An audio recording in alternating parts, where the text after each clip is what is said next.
مطلع کی۔ تو مطلع کیا ہے؟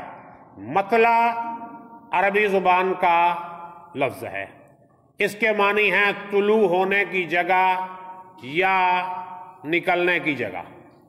مطلع کا معنی کیا ہے؟ طلوع ہونے کی جگہ یا نکلنے کی جگہ کو ہم کہتے ہیں مطلع۔ تو بیٹے جیسے ہم اردو میں کہتے ہیں آج مطلع صاف ہے، مطلع صاف ہے کا مطلب کیا ہے کہ سورج جو ہے وہ صاف طلوع ہوا ہے، بادل شادل نہیں ہے۔ اور آج مطلع ابر آلود ہے تو مطلب سورج کے آگے بادل آئے ہوئے ہیں، مطلع صاف نہیں ہے۔ تو بیٹے شعری اصطلاح میں مطلع سے مراد غزل، قصیدہ یا کوئی ایسی نظم جو غزل یا قصیدے کے فارمیٹ میں لکھی جائے، ان کے پہلے شعر کو مطلع کہتے ہیں۔ غزل، قصیدہ یا کوئی ایسی نظم جو غزل کے فارمیٹ میں لکھی جائے، جیسے حمد نعت آپ کے سلیبس میں شامل ہیں یا غزل کے فارمیٹ میں لکھی گئی ہیں، تو ان کا پہلا شعر مطلع ہوگا، بشرطے کہ اس کے دونوں مصرے ہم قافیہ ہوں۔ دونوں مصرے ہم قافیہ ہوں گے تو مطلع ہوگا، ورنہ مطلع نہیں ہوگا۔ مطلع ہونے کے لیے کیا ضروری ہے؟ دونوں مصروں کا ہم قافیہ ہونا ضروری ہے۔ اگر دو مصرے ہم قافیہ نہیں ہوں گے تو شعر مطلع نہیں ہوگا۔ مطلع تب ہوگا جب اس کے دونوں مصرے ہم قافیہ ہوئے۔ جب شعر کے دونوں مصرے ہم قافیہ ہوں گے تو اس کو ہم کیا کہیں گے؟ مطلع کہیں گے۔ اگر ہم قافیہ نہیں ہوں گے تو ہم اس کو مطلع نہیں کہیں گے۔ پہلے کے علاوہ کسی اور شعر کے دو مصرے ہم قافیہ ہو گئے تو اسے بھی ہم مطلع نہیں کہیں گے، کیونکہ مطلع کے لیے 3 شرطیں ضروری ہیں۔ ان میں سے ایک شرط بھی اگر پوری نہیں ہوگی تو ہم اس کو مطلع نہیں کہہ سکتے۔ پہلی شرط تو یہ ہے کہ غزل نظم یا اس ٹائپ غزل قصیدے یا اس ٹائپ کی کسی نظم میں آنا چاہیے، پہلا شعر ہونا چاہیے، اور دونوں مصرے ہم قافیہ ہونے چاہیے۔ اگر دونوں مصرے ہم قافیہ نہ ہوں پھر بھی ہم اس کو مطلع نہیں کہیں گے۔ دونوں مصرے ہم قافیہ نہ ہوں ہم اس کو مطلع نہیں کہیں گے۔ پہلا شعر نہیں ہوگا پھر بھی ہم اس کو مطلع نہیں کہیں گے، اور غزل قصیدے کے علاوہ کسی اور نظم میں ہوگا تو بھی ہم اسے مطلع نہیں کہیں گے۔ اب دیکھیں ایک شعر ہے، مصرے دونوں اس کے ہم قافیہ ہیں، لیکن نہ تو وہ غزل کا پہلا شعر ہے اور نہ ہی وہ غزل کا ہے۔ بڑا مشہور شعر ہے، موت سے کس کو رستگاری ہے، آج وہ کل ہماری باری ہے۔ رستگاری ہے، باری ہے، قافیہ ردیف موجود ہے، دونوں مصرے ہم قافیہ ہیں، لیکن یہ شعر غزل کا ہے ہی نہیں۔ نہ یہ شعر غزل کا ہے اور نہ یہ پہلا شعر ہے، تو اس لیے ہم اس کو مطلع نہیں کہہ سکتے۔ علامہ اقبال کا بڑا مشہور شعر ہے کہ ہے دوڑتا اشہب زمانہ کھا کے طلب کا تازیانہ۔ اب یہ نظم کا شعر ہے اور نہ پہلا ہے، غزل میں اس کا غزل کے ساتھ اس کا کوئی تعلق ہی نہیں ہے، تو اس کو ہم کیا کہیں گے؟ یہ اب جیسے آپ کے سلیبس میں علامہ اقبال کی نظم پیغام شامل ہے، اور پیغام کا جو آخری شعر ہے اس کے دونوں مصرے ہم قافیہ ہیں۔ پیغام کا آخری شعر جو ہے اس کے دونوں مصرے ہم قافیہ ہیں کہ بے خبر تو جوہر آئینہ ایام ہے، تو زمانے میں خدا کا آخری پیغام ہے۔ آئینہ ایام ہے، آخری پیغام ہے۔ ایام اور پیغام یہ کیا ہوئے؟ ہم قافیہ ہوئے، تو دونوں مصرے اس کے ہم قافیہ ہیں، لیکن نہ تو یہ غزل کا شعر ہے نہ یہ پہلا شعر ہے، تو اس کو ہم مطلع نہیں کہیں گے۔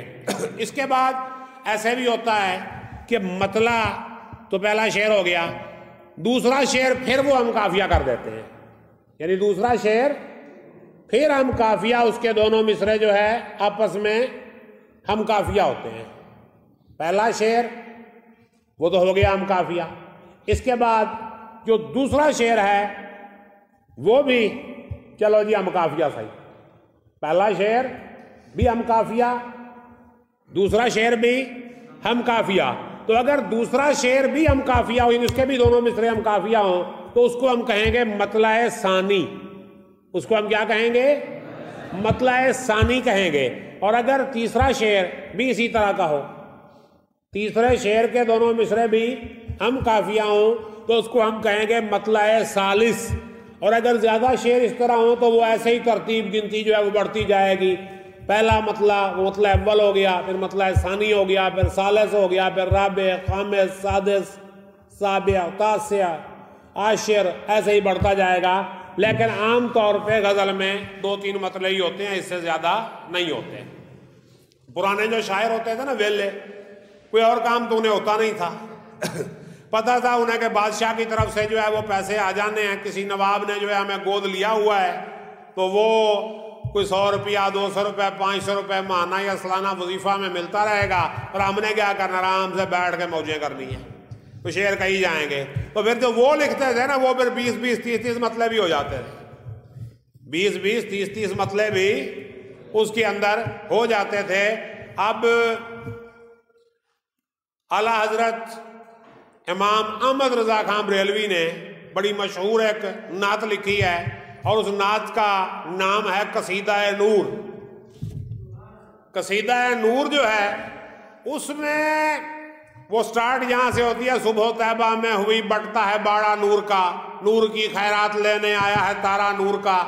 اس کا بڑا مشہور شعر ہے کہ تیری نسل پاک میں ہے بچہ بچہ نور کا، تو ہے عین نور تیرا سب گھرانہ نور کا.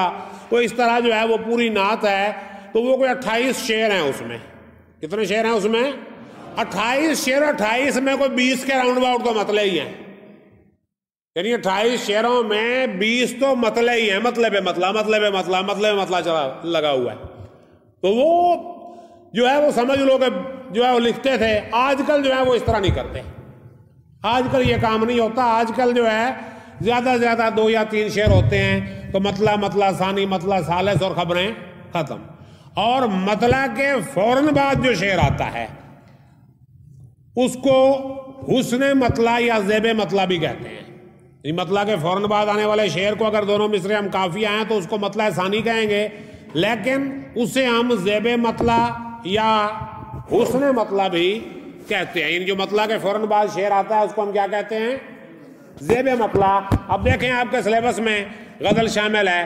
پہلی غزل، فرسٹ ان یور سلیبس، جس سر کو غرور آج ہے یا تاجوری کا، کل اس پہ یہی شور ہے پھر نوحہ گری کا. مطلع گل کو ہوتا صبا قرار اے کاش، رہتی کا دن بہار اے کاش.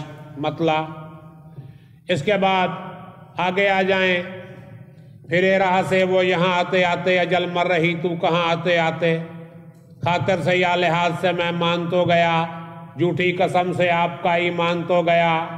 اثر اس کو ذرا نہیں ہوتا، رنج راحت فضا نہیں ہوتا، ٹھانی تھی دل میں اب نہ ملیں گے کسی سے ہم، پر کیا کریں کہ ہو گئے ناچار جی سے ہم. مطلع ہنستے جو دیکھتے ہیں کسی کو کسی سے ہم، منہ دیکھ دیکھ روتے ہیں کس بے کسی سے ہم. مطلع ثانی. یعنی آپ کے سلیبس میں صرف ایک غزل میں مطلع ثانی دیا ہوا ہے، باقی کسی غزل میں نہیں ہے. یعنی آپ کا جو سلیبس ہے اس میں صرف مومن خان مومن کی جو غزل ہے، ٹھانی تھی دل میں اب نہ ملیں گے کسی سے ہم، پر کیا کریں کہ ہو گئے ناچار جی سے ہم، یہ مطلع ہے. اور ہنستے جو دیکھتے ہیں کسی کو کسی سے ہم، منہ دیکھ دیکھ روتے ہیں کس بے کسی سے ہم. تو یہ ہے مطلع ثانی. تو اب دیکھیں جگر مراد آبادی کا کلام ہے، اس میں مسلسل جو ہے وہ 3 مطلع انہوں نے ایڈ کیے ہیں، اور وہ ہے کہ ہم کو مٹا سکے یہ زمانے میں دم نہیں، ہم کو مٹا سکے یہ زمانے میں دم نہیں، ہم سے زمانہ خود ہے زمانے سے ہم نہیں، اور بے فائدہ علم نہیں بیکار غم نہیں، توفیق دے خدا تو یہ نعمت بھی کم نہیں. بڑے دکھی شعر ہے، میں اس سے بھی دکھی شعر سنا سکتا ہوں آپ کو، پریشان نہ ہو. تو بے فائدہ علم نہیں بیکار غم نہیں، توفیق دے خدا تو یہ نعمت بھی کم نہیں، اور میری زباں پہ شکوائے اہل ستم نہیں. میری زبان پہ شکوائے اہل ستم نہیں، مجھ کو جگا دیا یہی احسان کم نہیں۔ تو یہ مطلع پھر مطلع ثانی اور مطلع ثالث، اور مقطع اس کا یوں ہے کہ مرگے جگر پہ کیوں تیری آنکھیں اشک بار، ایک سانحہ سہی مگر اتنا اہم نہیں۔